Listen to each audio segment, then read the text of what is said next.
Assalamualaikum warahmatullahi wabarakatuh.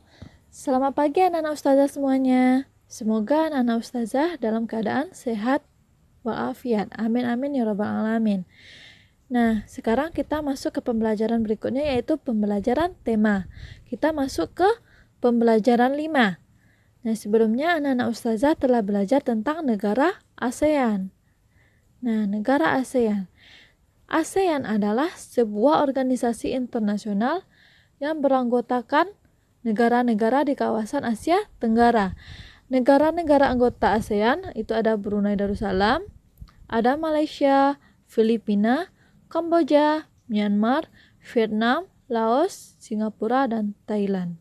Nah, sebelumnya anak-anak ustazah telah belajar tentang ASEAN dan diminta di sana untuk menentukan perbedaan dan persamaan dari dua buah negara ASEAN. Di sini ustazah kasih contoh dua buah negara yang memiliki persamaan dan perbedaan. Ustazah ambil negaranya, yaitu yang pertama Indonesia, yang kedua adalah Malaysia. Nah, di tengah-tengah ini merupakan persamaannya. Nah, ini merupakan persamaannya. Sedangkan yang di tepi, yang di dalam lingkaran masing-masing itu merupakan perbedaan. Nah, kita coba lihat. Indonesia dengan Malaysia memiliki persamaan apa? Nah, Indonesia memiliki penduduk mayoritas beragama Islam. Nah, terus Indonesia dan Malaysia sama-sama beriklim tropis. Lalu Indonesia dan Malaysia sama-sama menjadi negara pendiri ASEAN. Nah, itulah 3 kesamaan dari Indonesia dan Malaysia. Sedangkan perbedaannya, kalau kita pertama lihat di negara Indonesia. Indonesia itu merupakan negara kesatuan berbentuk republik. Nah, sedangkan Indonesia itu dikepalai oleh presiden. Dan Malaysia merupakan negara federal berbentuk kerajaan, dan Malaysia itu dikepalai oleh raja. Nah, lalu kita masuk pembelajaran kita hari ini, yaitu masih tentang negara ASEAN. Nah, anak-anak ustazah, coba anak-anak ustazah baca di halaman 49. Nah, negara ASEAN ini umumnya beriklim tropis. Nah, beriklim tropis berarti dia memiliki curah hujan tinggi dan suhu udara panas. Nah, seperti kita yang tinggal di Indonesia. Hutan tropisnya kaya akan flora dan fauna, banyak sumber daya alamnya. Nah, sumber daya alam di negara ASEAN ini banyak manfaatnya. Ada ikan dan hasil lautnya itu sangat bermanfaat. Terus ada jalur transportasi air, ada objek wisata, dan bahan tambang seperti minyak dan gas bumi. Nah, lalu sekarang masuk ke halaman 50. Di sana kamu sudah memilih 2 negara ASEAN dan membandingkannya. Yang pada halaman tadi, halaman pembelajaran 1, halaman 14. Nah, ini di halaman 14 ya. Di pembelajaran 1 halaman 14. Di pembelajaran 1 kamu sudah memilih 2 negara ASEAN dan membandingkannya. Setelah kamu membaca informasi di atas, lengkapilah diagram Venn-mu. Kamu bisa menambah informasimu dengan membaca buku di perpustakaan atau sumber lainnya. Nah, di sini ustazah kasih contoh untuk perbedaan lagi dan persamaan. Ustazah mengambil kekayaan alamnya atau sumber daya alamnya seperti yang pertama, negaranya itu masih Indonesia. Nah, dengan negara Singapura. Nah, persamaan terlebih dahulu. Indonesia dengan negara Singapura sama-sama memiliki bunga khas, yaitu bunga anggrek. Ya, sama-sama memiliki bunga khas, yaitu bunga anggrek. Nah, perbedaannya kalau di Indonesia bunga anggrek itu dijadikan sebagai bunga khas.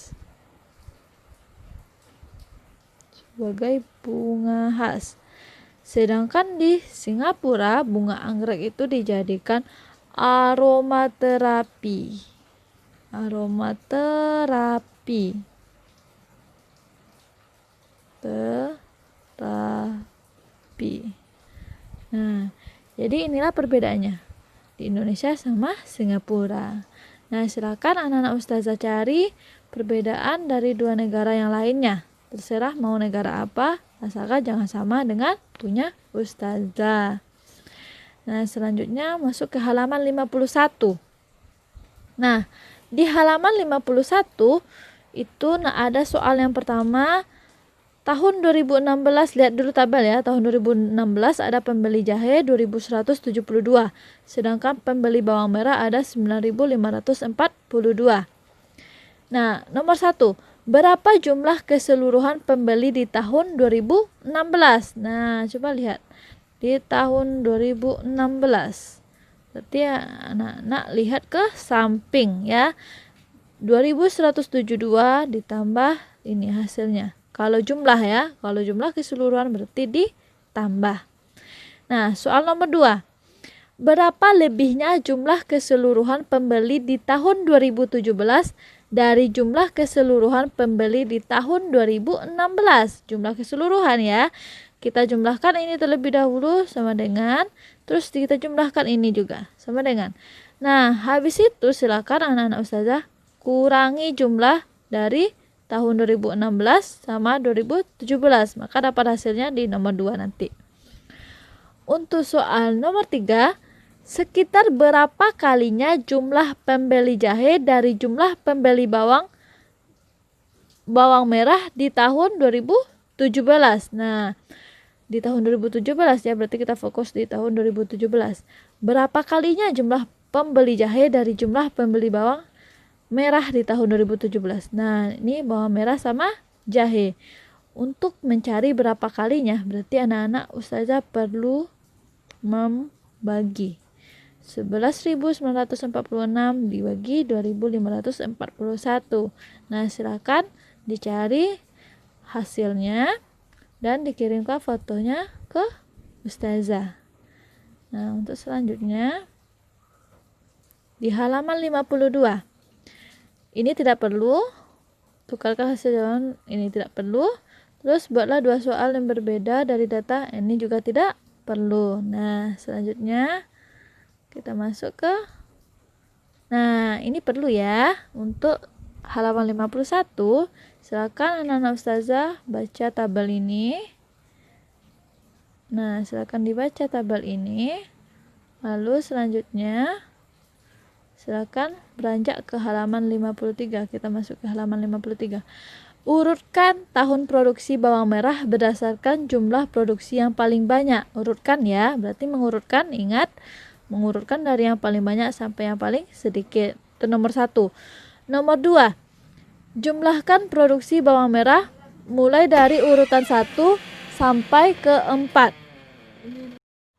Nah, dia tadi mulai dari urutan 1 sampai ke urutan 4. Jumlahkan produksi bawang merah. Silakan anak ustazah jumlahkan produksi bawang merah dari urutan 1. Urutan 1 berarti dari 2005 sampai urutan yang keempat sampai tahun berapa itu ya.